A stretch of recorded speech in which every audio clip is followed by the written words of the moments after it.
Surgery కంటే hospital bill అంటేనే భయం. అదే మధ్య తరగతికి అందుబాటు ధరలో వైద్యం. Medistar hospitals.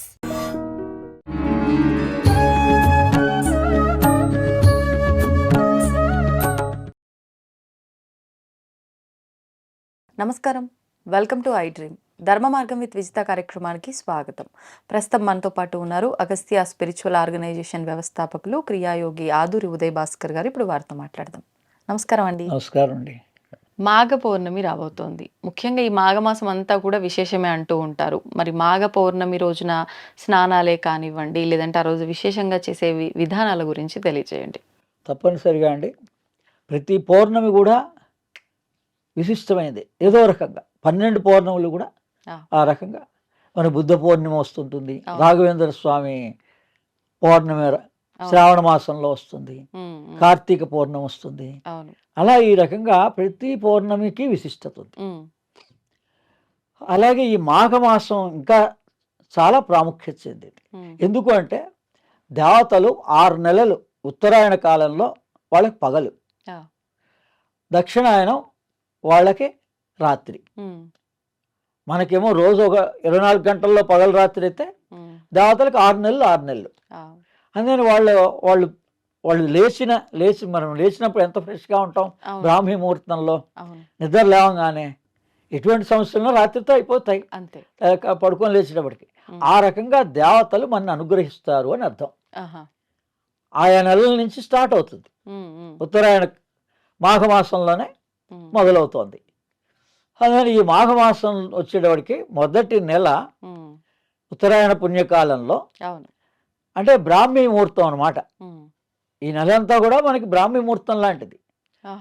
ఎంత మనం దైవికంగా ఉపయోగించుకుంటే, యోగ ధ్యానంగా ఉపయోగించుకుంటే అంత ఫాస్ట్ రిజల్ట్స్ వస్తాయి. ఏ సమయమైనా ఈ నెలంతా భగవత్ సంబంధం ఏది చేసినా భగవద్ అనుగ్రహం సంవత్సరంలో లేనంత విశేషంగా ఉంటుంది. అందుకని స్నానానికి ప్రాధాన్యత. మాఘ స్నానం ఎందుకు స్నానం చేయాలి అంటే, అంతకుముందు అంతా చలికాలం ఉంటుంది కదా, ఆ చలికాలం చలి ఉంటుంది, ఇంకా పూర్తిగా పోదు. అందుకని జలంలోకి వెళ్ళేటప్పటికల్లా మన బయట టెంపరేచర్కి జలానికి తేడా ఉంటుంది, అది వేడిగా ఉంటుంది. అదేంటంటే ఈ చలిగా ఉన్నప్పుడే తెల్లారుజామున వెళ్ళి ఆ నది స్నానం కనుక చేసినట్లయితే మనలో వేగస్ నర్వ్ యాక్టివేట్ అవుతుంది. ఈ గాయత్రి సాధన కానీ, కుండలిని సాధన కానీ, ఇవన్నీ ఏ సాధన చేసినా యోగ ప్రకారంగా కూడా ఇవన్నీ దేనికి? వేగస్ నర్వ్ యాక్టివేషన్కి. అందుకని మనకు ఈ మాఘ స్నానంలో ఆ చలిలో ఉన్నప్పుడు బయట అనిపించినా కూడా మనం వేడినీళ్ళుగా కాకుండా కనీసం ఒక రోజు ప్రయత్నం చేసి, విశేషమైన రోజులు, అందుకని ఆ పౌర్ణమి, అందుకని విశిష్టత. ఆ మాఘ పౌర్ణమి రోజున మనం గనక ఆ నదీ స్నానమో, సరస్సు, సముద్రము, ఏవైనా న్యాచురల్ వాటిలో కనుక చేస్తే వేగస్ నర్వ్ యాక్టివేట్ అవుతుంది. యోగం గురించిన ఇంట్రెస్ట్ క్రియేట్ అవుతుంది మనకి ఆటోమేటిక్గా. మనలో కుండలిని శక్తి జాగృతం అవుతుంది తెలియకుండానే. అందుకని దాన్ని ఒక మంత్రంగా, క్రియాయోగంగా, అన్నిటికన్నా ఓంకార సాధన మంచిది. ఎవరైనా చేయొచ్చు. 108 హర్ట్స్ తోటి స్టార్ట్ చేసి చెయ్యాలి. 963 హర్ట్స్ వరకు వెళితే మన పిలీనియల్ గ్లాండ్ యాక్టివేట్ అవుతుంది. మన దేహం లోపల 108 నుంచి ఇండిఫరెంట్ హర్ట్స్ తోటి ఉంటుంది. అది ఫైనల్గా 963 హర్ట్స్, 136 కూడా ఉంటుంది. 108 మనం అందరం సామాన్యంగా ఓంకార సాధన చేసుకోవచ్చు. భగవంతుడు ఎవరైనా ఓంకార స్వరూపుడే. గణపతి ఓంకార స్వరూపుడే, ఈశ్వరుడు ఓంకార స్వరూపుడే. సుబ్రహ్మణ్య స్వామి అయితే తన తండ్రికే ఈ ఓంకార సాధన నేర్పించాడు. అలా అమ్మవారైనా గాయత్రి కూడా ఓంకార స్వరూపిణి. ఓం భూర్భువ స్వహ. అదే ఓం అనేటువంటిదే అందరికీ కామన్గా ఉన్నటువంటి మొట్టమొదట ఓం ఇచ్చేకాక్షరం బ్రహ్మ. భగవంతుడు ఎవరు అని అడగాలి. అడిగితే గురువు అవసరం దేనికి? భగవంతుని తెలుసుకోవడం కోసం గురువు కావాలి. ఎందుకంటే తత్వబోధ చేస్తాడు గురు పరంపరగా. ఆదిశంకరాచార్య జగద్గురుగా ఉంటే మాది మౌనస్వామి పీఠం, అందుకని శంకర పీఠం, సిద్ధేశ్వరానంద భారతి పాదపద్మాలకి నమస్కరిస్తూ, అస్మద్ గురుభ్యో నమః ఆనందగణ పాదపద్మాలకు నమస్కరిస్తూ మేము క్రియాయోగాన్ని ఈ మాఘ పౌర్ణమి రోజునే నేను 2000 సంవత్సరం 2001వ సంవత్సరంలో క్రియాయోగ దీక్షగా నేను మా గురువుగారి దగ్గర తీసుకున్నా. అందుకని ఆ రోజు తీసుకున్నటువంటిది ఈరోజు 25 దాకా 24 సంవత్సరాలు నేను వదలకుండా క్రియాయోగాన్ని ఆచరిస్తున్నా. అందుకని ఆ రోజున మీకు ఏది ప్రాధాన్యత అంటే ఓంకారపరమైన సాధనే క్రియాయోగం. ఖచ్చితంగా గురుముఖతే తీసుకొని చేయాలంటారా? దొరికితే మంచిది, లేదా తల్లిదండ్రి పెద్దలు ఎవరి ద్వారానైనా ఓంకార సాధన చేస్తే అలా తెల్లారుజామున ఎప్పుడు కూడా క్రియాయోగం తెల్లారుజామున మొదలు పెడతారు. అందుకని శుచిగా ఆరంభం చేస్తే ఆ పౌర్ణమి రోజున దీక్షగా తీసుకుంటే చాలా విశిష్టత. అదే నేను ఆ క్రియాయోగాన్ని బాబాజీ మార్గంలో మనం ఎవరిదైనా పరమశ యోగానంద పుస్తకం చదువుకోవచ్చు. మనం ఆ క్రియాయోగం మీద ఇంట్రెస్ట్ ఉంటే లహరి మహాశయ జీవిత చరిత్ర కానీ, పరమశ యోగానంద జీవిత చరిత్ర కానీ, యుక్తేశ్వరగిరి జీవిత చరిత్ర కానీ మనకి మెయిన్ సెంటర్ బెంగళూరు సెంటర్గా ఉంది. అక్కడ అద్భుతమైన పుస్తకాలన్నీ కూడా 18 సిద్ధాస్, 18 మంది సిద్ధులు ఉన్నారు. అది అన్ని లాంగ్వేజ్లోనూ ఆ పుస్తకం విడుదలైంది బెంగళూరు సెంటర్గా. అది గనక చదువుకొని మనం గనక ఈ యోగాన్ని గనక ఆచరించాలనుకుంటే ఎవరైనా మనకి సహకరిస్తారు, ఏ యోగులైనా కూడా. అనేది మొట్టమొదటి ఏంటంటే ఈశ్వరుడు ఓంకార స్వరూపుడు, ఓంకారేశ్వర్ ఉంది పేరుంది కదా. అలా ఆ ఈశ్వరుని ఆరాధన చేయాలంటే ఎవరిని చేయాలి? నందిని, నందీశ్వర తిరుమల్లార్ అని ఉన్నాడు. ఈ 18 సిద్ధాస్లో ఒక సిద్ధుడు తిరుమల్లార్. దాని గ్రంథాన్ని రామకృష్ణ మిషన్ వాళ్ళు పబ్లిష్ చేశారు. తిరుమందిరం అద్భుతమైన గ్రంథం ఉంది. అందులో మీకు ఈ మంత్ర యోగ రహస్యాలన్నీ ఉన్నాయి. ఈ రకంగా ఈ మాఘమాసం ప్రధానంగా యోగాభ్యాసానికి, మామూలు వాళ్ళకు కూడా దైవికంగా కూడా ఉన్నటువంటి వాళ్ళకి క్షేత్ర దర్శనం, అది ఒక క్రమ పద్ధతిలో మనం ప్రతి పౌర్ణమిని ఉపయోగించుకోవాలని లలితా సహస్రనామ పారాయణ ప్రధానంగా ఆ రోజు చేసుకోవచ్చు. మాఘ పౌర్ణమి ప్రతి పౌర్ణమి ఇష్టం, మాఘ పౌర్ణమి విశేషంగా ఇష్టం. అమ్మవారి అనుగ్రహం కలుగుతుంది. ప్రతి పౌర్ణమి లలితా సహస్రనామ పారాయణతో అమ్మవారిని పూజించుకోవచ్చు. ఇలా ఏ రూపంగా మనస్సును భావించినా భగవంతుణ్ణి ఈ ఉత్తరాయణ పుణ్యకాలంలో కాబట్టి వాళ్ళు బ్రాహ్మీ ముహూర్తంలో వాళ్ళ అనుగ్రహ ప్రాప్తి ఖచ్చితంగా కలుగుతుంది. ఈ నెలంతా మంచిది, మాఘమాసం అంతా మంచిది. లలితా సహస్రనామ పారాయణం చేయాలి అని అంటే ఎంతో మందికి ఎన్నెన్నో సందేహాలు. ఇప్పటికే చాలా మంది అమ్మవారి లలితా సహస్రనామాలు పారాయణం చేస్తూ ఉన్నారు.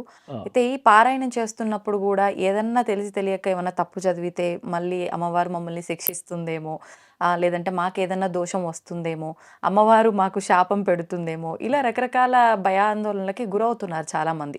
నిజంగా అమ్మవారు మనం పొరపాటుగా అది తప్పు తెలుసో తెలియకో తప్పు చదివినంత మాత్రాన ఈ సహస్రనామాల్ని నిజంగా అమ్మవారు దూషిస్తారా? వాటి వివరణ, అసలు నిజంగా ఈ లలిత సహస్రనామం పారాయణం చేస్తే ఎటువంటి ఫలితం వస్తుంది, దాని గురించి. తప్పనిసరిగా ఐ డ్రీమ్ ప్రేక్షకులకి అందరికీ శుభాకాంక్షలు. శ్రీమాత్రే నమః. ఓం గురు బ్రహ్మ గురు విష్ణు గురుదేవో మహేశ్వర గురు సాక్షాత్ పరం బ్రహ్మ తస్మై శ్రీ గురవే నమః. అఖండ మండలాకారం వ్యాప్తమేన చరాచరం యత్పదం దర్శితమేన తస్మై శ్రీ గురవే నమః.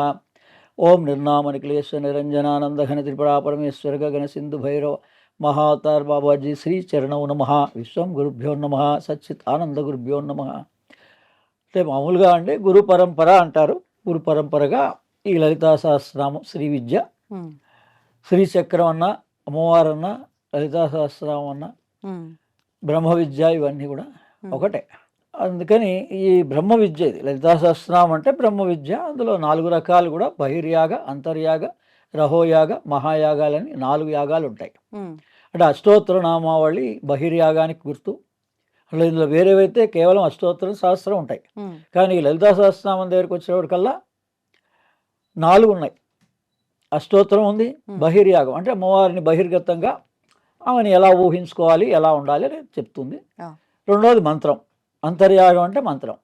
అంటే మంత్రం అంటే పంచదశి, బాల పంచదశి. బాల అందరు చేసుకోవచ్చు. ఇప్పుడు ఎలా అంటే అమ్మవారిని ఏ భయం సందేహం లేకుండా మన సొంత తల్లిగా భావించి భూమాత, గోమాత, అమ్మవారు స్వరూపంగా మరి గోవుకి ఎంత మనం ప్రాధాన్యత ఇచ్చి ఎంత జాగ్రత్తగా మరి ఈ పాలు కాకుండా మనం కనుక గోపాలే కనుక తీసుకున్నట్టు ఎంత మన ఆరోగ్యం బాగుంటుంది, అందరికి తెలుసు కదా. అవునండి. అలాగే అమ్మవారిని ఎప్పుడు కూడా భయపడాల్సిన పనేం లేదు. కానీ గురుముఖత, కొన్ని మంత్రాలని మాత్రం గురుముఖత మనం తీసుకొని ఆచరిస్తే మంచిది. మిగిలిన వాటికి నామపారాయణ ప్రీత్యే నమః అని మామూలుగా స్తోత్రంలో ఉన్న నామాలు కానీ, అష్టోత్తరంలో ఉన్న నామాలు కానీ, ఇలా త్రిశతి మంత్రము అంటే అంతర్యాగం అంటే త్రిశతి అని ఉంది. 300 నామాలు అంటే 15 బీజాక్షర నామాలు. పంచదశికి 15 బీజాక్షరాలు ఉంటాయి. ఒక్కో దానికి వివరణ 20 ఉన్నాయి. అందుకని ఆ 300 కలిపి త్రిశతిగా ఇచ్చారు. అష్టోత్తరం అయిపోయింది, త్రిశతి మంత్రం అంతర్యాగం అయిపోయింది. ఇకపోతే రహోయాగం అంటే క్రియాయోగం. రహో అంటే వెలుగు. ఇప్పుడు ఏదైతే శబరిమలై అందరూ వెళ్ళి జ్యోతి దర్శనం చేసుకుంటున్నారో, ప్రతి వాళ్ళకి అమ్మవారిని ఉపాసించిన వాళ్ళకి కూడా ఈ అవకాశం ఉంది. అమ్మవారిని జ్యోతిష్ స్వరూపంగా దర్శించవచ్చు. ఏ రకంగా? ఖడ్గమాల రహస్యాలు తెలిస్తే. అందుకని ఆ ఖడ్గమాలలో ఓం ఐం హ్రీం శ్రీం ఐం క్లీం సౌం ఔం నమ త్రిపుర సుందరే మొదటి నామమే మంత్రం. సహస్రంలో కూడా అంతే. శ్రీమాత, శ్రీ మహారాజ్ని, శ్రీమత్ సింహాసనేశ్వరి, శ్రీమాత్రే నమః అందరూ చదువుకోవచ్చు. అలాగే బాలామంత్రం ఐం క్లీం సౌం అందరికీ పుస్తక రీత్యా కూడా మరి మంత్రం ఎప్పుడైతే ప్రింట్గా అయిందో అమ్మవారుగా భావించి మాతృదేవోభవ, పితృదేవోభవ, ఆచార్య దేవోభవ. ఒకవేళ తల్లి తండ్రి ఎవరికి ఈ అమ్మవారిని ఆచరించేటువంటి చదివేటువంటి అలవాటు ఉందో వాళ్ళని అడిగి వాళ్ళనే గురువుగా భావించి మనం చదువుకోవచ్చు, భయమేం లేదు. లేదు గురువుగా సద్గురువు దొరకగలిగితే మంచిది. అందుకని వీటి వల్ల ఏంటంటే ప్రయోజనం అని అంటే, మన దేహంలో ఏ సమస్యలు వచ్చినా ఆ అమ్మవారు ఆయా సమస్యలకి సమాధానం ఆ రకంగా చెప్తోంది ఆమె. అందుకని అది మనం ఇప్పుడు సంతానం మామూలుగా గర్భవతిగా ఉన్నటువంటి వాళ్ళు ఉన్నారనుకోండి, మరి వాళ్ళకి సుఖంగా డెలివరీ అవ్వాలి, హాయిగా ఈ 9 నెలల్లో మనం ఏదైతే మన పిల్లల యొక్క భవిష్యత్తుని కాంక్షిస్తున్నామో, పిల్లలు పుట్టిన తర్వాత వాళ్ళ గురించి ప్రయత్నాలు చేయడం కాదు, అసలు ఆ 9 నెలల లోపలనే మనం బ్రహ్మ విద్య అంతా ఉంది, ఆధ్యాత్మిక విద్య అంతా ఉపయోగించుకోవచ్చు. అందుకని కనీసం ప్రసవం సురక్షితంగా జరగాలి, సవ్యంగా ఉండాలి, తల్లి బిడ్డ క్షేమంగా ఉండాలి అంటే గర్భ రక్షాంతికాయై అనేటువంటి దేవాలయం ఉంది. గర్భ రక్షాంతికాయై అనేటువంటి కుంభకోణం దగ్గర ఒక ఈశ్వర దేవాలయం ఉంది. మీరు యూట్యూబ్లో సెర్చ్ చేసుకోవచ్చు. అక్కడ ఇంతకుముందు పురాణ ఇతిహాసంగా కూడా అక్కడ ఆ క్షేత్ర మహిమ ఉంది. అంటే ఇక్కడికి గర్భవతులు అవ్వాల్సిన వాళ్ళు, అంటే సంతానం అయిన వాళ్ళు, గర్భవతిగా ఉన్నవాళ్ళు డెలివరీ సుఖంగా జరగాలన్నా, వాళ్ళకి 6 నెలల్లో ఎటువంటి ఇబ్బంది అమ్మవారి వల్ల రక్షింపబడాలన్నా ఇలా పర్టికులర్గా ఒక దేవాలయం ఉందన్నమాట. అంటే ఏ నెల నుంచి ఏ నెల వరకు ఎప్పుడైనా ఇంకా 3వ నెల 4 నెలల తర్వాత నుంచి ఎప్పుడైనప్పుడు, ఇక మరీ నెలలు ఎక్కువైనప్పుడు మళ్ళీ అక్కడ దాకా వెళ్ళగలుగుతారు. దూరం కాబట్టి ఆ దగ్గరలో ఉన్న వాళ్ళైతే వెళ్తారు. మనకు అసలు దూరంగా ఉన్నాం కాబట్టి మనకు ఓపికండి డాక్టర్ సలహా ప్రకారంగా వెళ్ళగలిగినప్పుడే అటువంటిది వెళ్ళాలి. లేదా వాళ్ళ తరఫున తల్లి తండ్రి వెళ్ళి పూజ చేయొచ్చు. అక్కడ వాళ్ళు ఇచ్చేటువంటి ప్రసాదం, ఆ తర్వాత తైలం ఇస్తారు. ఆ తైలాన్ని, అమృతమైనటువంటి ఆ తైలాన్ని ఆ గర్భానికి మొత్తం పేస్ట్ లాగా రాస్తారు. ఆ పసుపు కుంకుమ ఆ నూనె కలిపేసి గర్భానికి రాస్తే లోపల జీవుడు అసలు మనకన్నా తెలియదు ఫ్యూచర్, కానీ ఈ 9 నెలల్లో ఆ జీవాత్మకి భూత భవిష్యత్ వర్తమాన కాలాలు తెలుస్తాయి. అలాగే ఈ లలితా సహస్రనామంలో ఏ నెలలో ఏ పదార్థాలు స్వీకరించాలి 7 నెలల్లో అనేది వరుసగా రాసింది. ఆ రకంగా ఉపయోగించుకోవచ్చు అమ్మవారిని. అంటే పాయసాన్న ప్రియ అవన్నీ ఉన్నాయి కదా, మామూలుగా ఒక వరుస క్రమంలో వస్తాయి. అవన్నీ ఏమిటి? ఆయా చక్రాల దగ్గర, అంటే గర్భంగా మొట్టమొదటి పిండం ఎలా ఆవిర్భవమవుతుంది, 2వ నెలలో ఏమొస్తాయి, 3వ నెలలో ఎలా అభివృద్ధి చెందుతూ ఉంటుందో, అందుకని ఆ అమ్మవారికి నివేదనగా ఆయా పదార్థాలు పెట్టారు. అందుకని అది 9 రోజుల్లో మనం కనుక నవరాత్రులుగా పాటిస్తుంటాం. ఇప్పుడు మామూలుగా ఈ మాఘమాసంలో రాజశ్యామల నవరాత్రులు జరుగుతున్నాయి. అవును. ఎప్పుడైనా కానీ నవరాత్రులు 4 సార్లు వస్తాయి సంవత్సరంలో. వారాహి నవరాత్రులు వస్తాయి శాకంబరిగా. ఆ నెలలో అమ్మవారిని శాకంబరి అలంకారం కూడా చేస్తారు. అలా ఇప్పుడు రాజశ్యామల నవరాత్రులు, వారాహి నవరాత్రులు ఆషాఢ మాసంలో, వసంత నవరాత్రులు ఉగాది నుంచి, మళ్ళీ తర్వాత మామూలు దసరా నవరాత్రులు విజయదశమి విజయాన్ని చేకూరుస్తుంది. అందుకని ఈ 3 కూడా మనకేంటంటే ఈ వసంత నవరాత్రులు తర్వాత ఈ దసరా నవరాత్రులు సామూహికమైనటువంటి మన సమస్యల గురించి, ఈ 2 నవరాత్రులు ఇండివిజువల్గా మనకి సంబంధించినటువంటి అవసరాల గురించి వాటి గురించి ఉంటుంది.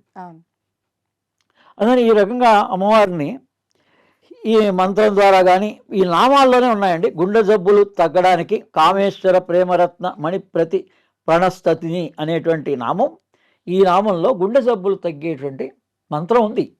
అది గురుముఖత వచ్చిన వాళ్ళకి నేను కూడా ఇస్తా. అంటే అన్ని రకాల అన్ని శారీరకంలో మీ శరీరంలో ఏ అవయవానికి ఇబ్బంది వచ్చినా ఈ లలితా సహస్రనామంలో స్పష్టంగా ఉంది.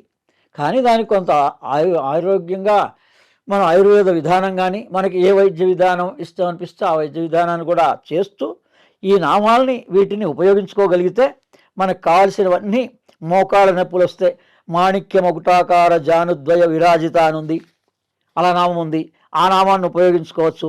మనం మొట్టమొదటి బాగా అండి లలితా సహస్రనామాన్ని కామ క్రోధాలే మన జీవితాన్ని మొత్తం తలకిందులు చేస్తున్నాయి ఎంతటి వాడినైనా. అందుకని ఇవి ఎలా తగ్గుతాయండి? అది ఎవరు దాన్ని తల్లిదండ్రులు చెప్పినా వినే పరిస్థితుల్లో లేదు. వేరే సమాజం కానీ ఫ్రెండ్స్ కానీ ఎవరు చెప్పినా ప్రతి మనిషికి తెలుసు అన్నీ. కానీ ఈ ప్రధానమైనది కామము క్రోధము. వీటికి ఈ 32వ శ్లోకంలో మహాపాశుపతాస్తాగ్ని నిర్దర్దాసుర సైనిక అనే దగ్గర అమ్మవారు మనలో ఉండే క్రోధాన్ని అణిచివేస్తుంది. మన క్రోధాన్ని, అందుకని అమ్మవారిని, ఆమెకు 4 చేతులు ఉన్నాయి, చతుర్బాహు సమన్విత. ఎందుకున్నాయి అవన్నీ? పాశ అంకుశ ధనుర్బాణ. పాశం ఉంది, అంకుశం ఉంది, ధనుస్సు ఉంది, బాణం ఉంది. ఇవన్నీ కూడా సింబల్స్. మనస్సుకు ఒకదానికి ఇలా క్రోధాన్ని అణచడానికి, కామాన్ని అణచడానికి ఇవి ఉన్నాయి. అందుకని భయం ఎందుకు ఉంటుందండి? అమ్మవారు ఆయుధాలు, అవి ఆయుధాలుగా భావించకూడదు మనం. వాటి అంతరార్థం తెలిస్తే మీకు ఏ భయము లేదు. అమ్మవారిని ఏ రూపంగానైనా ఆశ్రయించవచ్చు, ఏ కష్టానికైనా ఆశ్రయించవచ్చు. ఇప్పుడు అంటే ఇలా క్రోధానికి ఈ 32వ నామంలో మహాపాతుపతాస్తాగ్ని నిర్దర్దాసుర సైనిక, ఈ ఒక్క నామాన్ని ప్రతి చరణానికి ముందు చదువుకుంటూ మొత్తం లలితా సహస్రనామం పారాయణ చేయాలి. అలాగే ఈ 2వ నామం కామేశ్వరాస్త నిర్దగ్ధ సబండాసుర శూన్యక. ఏంటి శూన్యము అని అంటే ఈ మన కామాన్ని కంప్లీట్గా శూన్యం చేస్తుంది. అంటే మనకి అన్వాంటెడ్ థింగ్స్, మామూలుగా అవసరానికి అవి ఎలాగూ మన కోరికలు నెరవేరుతూ ఉంటాయి. మనకి మనిషికి అసలు మన పతనం అవడానికి కారణమే ఈ అన్ని రకాల రోగాలకు కానీ, మానసిక రోగాలకు కానీ, శారీరక రోగాలకు కానీ కారణం కామో క్రోధమే. అందుకని ఈ కామాన్ని ఈ నామంతో, అందుకని ఈ 32 ఈ 33 నామాల్లో ఇలా మనం గనక ఉపయోగించుకోగలిస్తే ఈ ఒక్క చరణాన్ని కామేశ్వరాస్త నిర్దర్దాసుర బండాసుర శూన్యక ఈ నామాన్ని, అవి మంత్రం కావాలంటే అప్పుడు గురుముఖత వస్తే మనం అందులోని మంత్రం కూడా ఉపదేశించడం జరుగుతుంది వాళ్ళకి. అలాగే ఇప్పుడు మనకి చాలా శత్రువుల భయం ఉంది. అందులో ఆడవాళ్ళకి స్పెషల్గా అసలు సెక్యూరిటీ లేదు ఇంకొక మాటలో. అందుకని వాళ్ళు అమ్మవారిని ఎవరు స్పెషల్గా ఆచరించాలండి అంటే పంచసంఖ్యోపచారిణి అని ఉందండి. అందుకని అందులో రహస్యం ఏంటంటే ప్రతి శుక్రవారం, ప్రతి పౌర్ణమి, మన జన్మ నక్షత్రం రోజున, భార్య జన్మ నక్షత్రం రోజున వివాహం అయితే, ఆ తర్వాత 5వది పుత్రుడు కానీ పుత్రిక కానీ ఎవరున్నా మొదటి సంతానం ఎవరున్నారో వాళ్ళ జన్మ నక్షత్రం రోజున ఇవి రాసి పెట్టుకోండి. పంచసంఖ్యోపచారిణి. ఈ 5 రోజులు మీరు గుర్తుపెట్టుకొని ఈ లలితా సహస్రనామాన్ని ఆ 5 రోజుల్లో అమ్మవారికి మనకు తోచినంత విధంగానే ఆచరించుకున్నా కూడా మనకి విశేష ఫలితాలు ఉంటాయి. అందులో ఈ ఆడవాళ్ళందరికీ కూడా, మామూలు వాళ్ళకు కూడా ప్రత్యంగిర ఇప్పటికే తెలిసి ఉంటుంది మీకు. కాళీ యొక్క దశావతారాల్లో, దశ మహావిద్యల్లో ప్రత్యంగిరా కూడా మా కుర్తాళం తరఫున మౌనస్వామి పీఠం మాది, విమలానంద భారతి మా స్వయాన మేనమామ. అందుకని చెప్తున్నా, అక్కడ దాకా వెళ్తే మీకు అనారోగ్యాలు కూడా, కుర్తాళం దాకా వెళ్తే వాటర్ ఫాల్స్ ఉన్నాయి అక్కడ, ఆ నీళ్ళలో స్నానం చేసినా అద్భుతమైన తైలాలు దొరుకుతాయి, ఔషధాలు, దివ్య ఔషధాలు దొరుకుతాయి నా కుర్తాళంలో. అందుకని ఈ పీఠాలన్నీ కూడా అక్కడ ఈ మూలమైనటువంటి అమ్మవారి పీఠం ఉంది, రాజరాజేశ్వరి పీఠం ఉంది. ఈ ప్రత్యంగిర అనేటువంటిది మహామాయ, మహాసత్వ, మహాశక్తి, మహారథి 54వ శ్లోకంలో ఈ చరణంలో ప్రత్యంగిరా మంత్రం రహస్యంగా ఉంది. ప్రత్యంగిరా యొక్క ఉపయోగాలు తెలుసు కదా, అమ్మవారి యొక్క ఉపయోగాలన్నీ మనకి. శత్రు సంహారం కానీ, మెయిన్ ఏంటంటే ఆత్మబలం. ఈ లలితా సహస్రనామాన్ని ఆత్మవిద్య, మహావిద్య, శ్రీ విద్య, షోడశాక్షరి విద్య, ఇలా ఈ నామాలు పదే పదే మనం చదువుతుంటే చిన్నపిల్లలకు కూడా మామూలు కనీసం నామాలు నేర్పండి. మొత్తం అంతా స్తోత్రం అంతా పారాయణ చేస్తారు, మీకు ఏది ఇష్టమైన నామాన్ని అని చెప్పేసి అలా చెప్తూ ఉంటే ఆత్మబలం కలుగుతుంది. అసలు ఎటువంటి పరిస్థితిలో కూడా ఈ ఈ ఈ కాలంలో ఎక్కువగా స్టూడెంట్స్కి వాళ్ళకి ఉండేటువంటి సమస్యలన్నింటికీ పరిష్కారం ఈ లలితా సహస్రనామంలో ఇలా ఈ నామాల్లో ఉన్నాయి. ఇలా వీటిని మంత్రపూర్వకంగా వాళ్ళు తెలుసుకొని ఆచరించగలిగితే మూల మంత్రాత్మిక మూలకూటత్రయ కళేబర. సామాన్యంగా అందరికీ మూల మంత్రం ఐం క్లీం సౌం. దానికి ముందు నామాల్లో 3 ఇట్లా ఉంటుంది: వాగ్భవ కూటైక స్వరూపిణి, ముఖ పంకజ, మధ్య కూటైక మధ్యలో దానికి, ఆ తర్వాత కటి పర్యంత చివర. అంటే ఒక అమ్మవారిని ఎలా చూడాలి, ఒక విగ్రహాన్ని ఏ రకంగా చూడాలి మనం.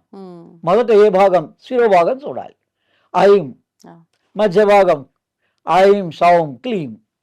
అందుకని ఈ బీజాక్షరాలన్నీ కూడా ఆ అమ్మవారి స్వరూపానికి వర్ణన మంత్రపూర్వకంగా ఆ అమ్మవారి శ్రీచక్రంగా ఆ మంత్రం ద్వారా ఆచరిస్తూ ఉంటారు.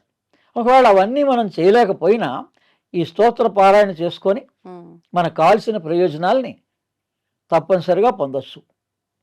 ధన్యవాదాలు.